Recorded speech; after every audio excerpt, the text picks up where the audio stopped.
বন্ধুরা, আমার পেছনে দেখতে পাচ্ছেন যে দাউ দাউ করে আগুন জ্বলছে। এই জায়গাটিতে মূলত 1971 সালের 7ই মার্চ ভাষণ দিয়েছিলেন বঙ্গবন্ধু শেখ মুজিবুর রহমান।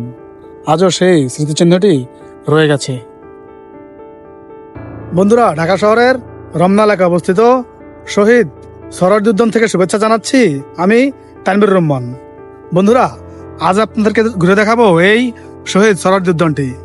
বন্ধুরা, তাহলে আর দেরি না করে চলুন শুরু করা যাক, ঘুরে দেখা যাক এই শহীদ সোহরাওয়ার্দী উদ্যানটি।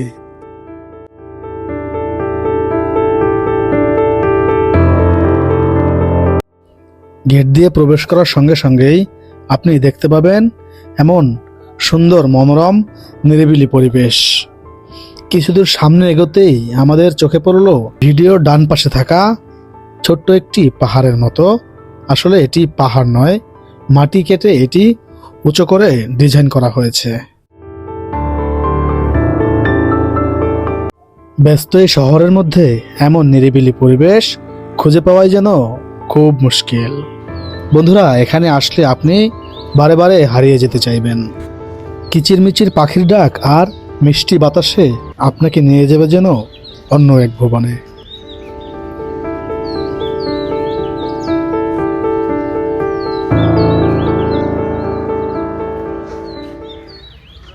বন্ধুরা, এই জায়গাটিকে একবার দেখুন। এটি হচ্ছে আমাদের সেই ঐতিহাসিক স্থান। এই স্থানে বসেই মূলত 1971 সালের ভাষণ প্রদান করেছিলেন বাংলাদেশের স্থপতি মরহুম বঙ্গবন্ধু শেখ মুজিবুর রহমান। বন্ধুরা, আমার পেছনে দেখতে পাচ্ছেন যে দাউ দাউ করে আগুন জ্বলছে। এই জায়গাটিতে মূলত 1971 সালের 7ই মার্চ ভাষণ দিয়েছিলেন বঙ্গবন্ধু শেখ মুজিবুর রহমান। আজও সেই স্মৃতিচিহ্নটি রয়ে গেছে।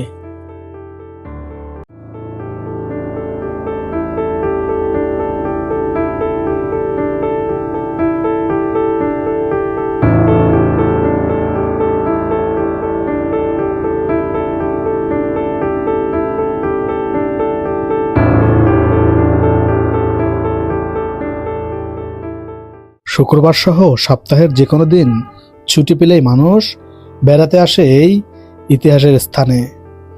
এখানে এসে মানুষ ইতিহাসের সাক্ষী হয়ে যায়।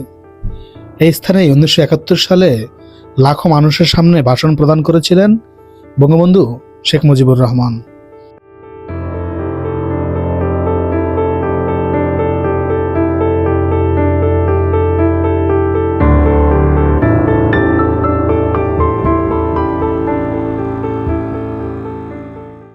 ঢাকা শহরের বিভিন্ন জায়গা থেকে মানুষ ঘুরতে আসে এই স্থানটি পরিদর্শন করার জন্য।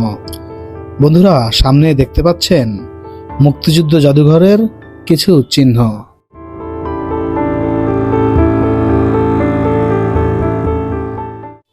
এই সিঁড়ি দিয়ে উঠেই মূলত যাওয়া হয় জাদুঘরের স্থানে।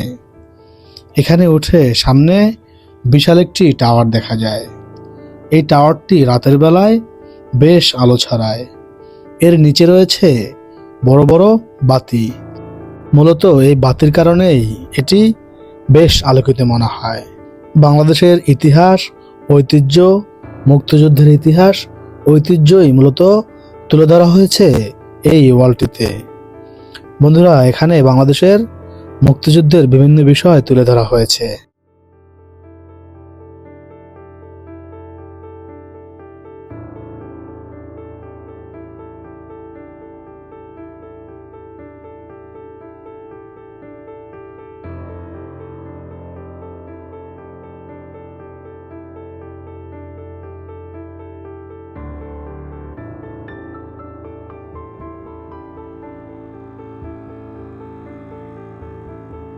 শুধুমাত্র 1971 সালের ইতিহাসই তুলে ধরা হয়নি, এখানে তুলে ধরা হয়েছে 1971 পরবর্তী বিভিন্ন সময়ের দৃশ্য।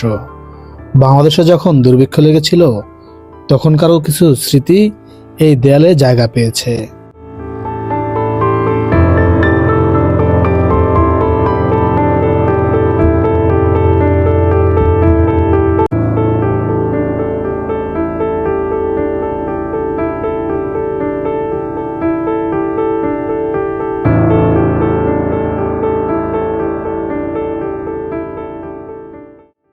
এই দেয়ালের দিকে তাকালে মনে হবে আপনি যেন স্বাধীনতা যুদ্ধ নিজ চোখে অবলোকন করছেন। অনেক মানুষ আসে এখানে দেখার জন্য, ঘোরার জন্য।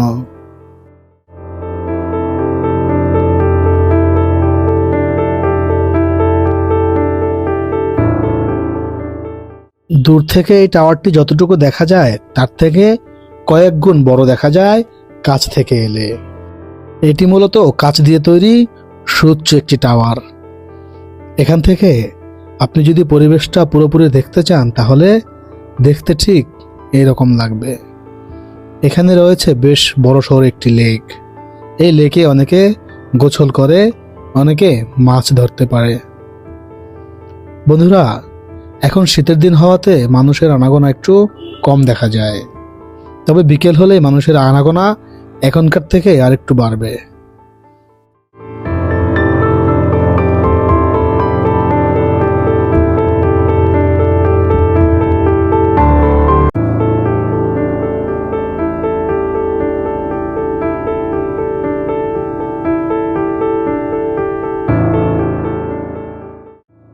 বন্ধুরা, অজানাকে জানতে চাই, অদেখাকে দেখতে চাই। আমাদের আজকের ভিডিওটি যদি আপনার ভালো লেগে থাকে তাহলে অনুরোধ করব একটি লাইক দিয়ে কমেন্টে আপনার মতামত জানাবেন। বন্ধুরা, আপনারা যদি এরকম ভিডিও নিয়মিত পেতে চান তাহলে অনুরোধ করব চ্যানেলটিকে সাবস্ক্রাইব করে পাশে থাকবেন। আপনার একটি সাবস্ক্রাইব আমাকে এগিয়ে নিয়ে যাওয়ার আশা যোগায়। বন্ধুরা, তাহলে আজ এ পর্যন্তই। দেখা হবে অন্য কোনো ভিডিও নিয়ে, অন্য কোনো গন্তব্যে। সে পর্যন্ত ভালো থাকবেন। আল্লাহ হাফেজ।